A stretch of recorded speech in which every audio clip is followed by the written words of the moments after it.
Archaeologists unearth 13th century vampire child buried to prevent rising from a grave in Poland. In a chilling discovery, archaeologists have unearthed the remains of vampire child buried in a peculiar and macabre fashion in the city of Chem, Poland. The child's head was found separated from his body, placed face down on the ground, while stones were laid across the torso. Measures believed to prevent the child from returning as a demonic entity. The burial site, located in 13th century Bishop's Garden, revealed two posts marking the grave, facing east and west. Pavel Vera, a conservator for monuments, explained, a face pressed into the ground, cutting off the head, or placing stones on the body were methods used to prevent someone thought to be a demonic entity from rising from the grave. Next to his grim burial, archaeologists uncovered another child's skeleton, which appeared to have received a more traditional burial. Both graves date back to early Middle Ages, with neither child buried in a coffin. Researchers plan to conduct further tests on the skeletons to determine the ages of the children at the time of death, and they suspect more burials may be hidden in the vicinity. This unsettling find is not an isolated incident. Similar burial practices have been discovered in Poland in recent years. In the village of Pin,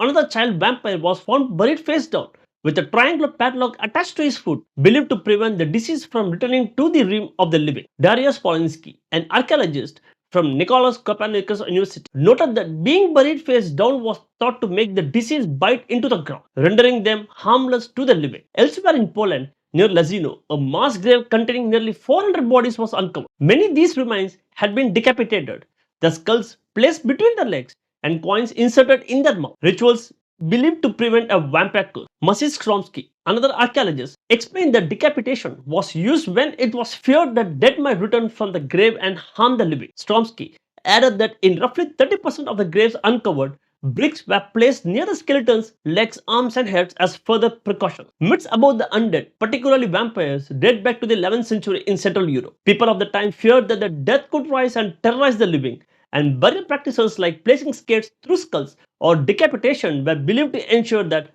dead stayed that way. These discoveries shed airy light on ancient beliefs about the undead and the lengths people went to in order to protect themselves from those they feared might rise from the grave.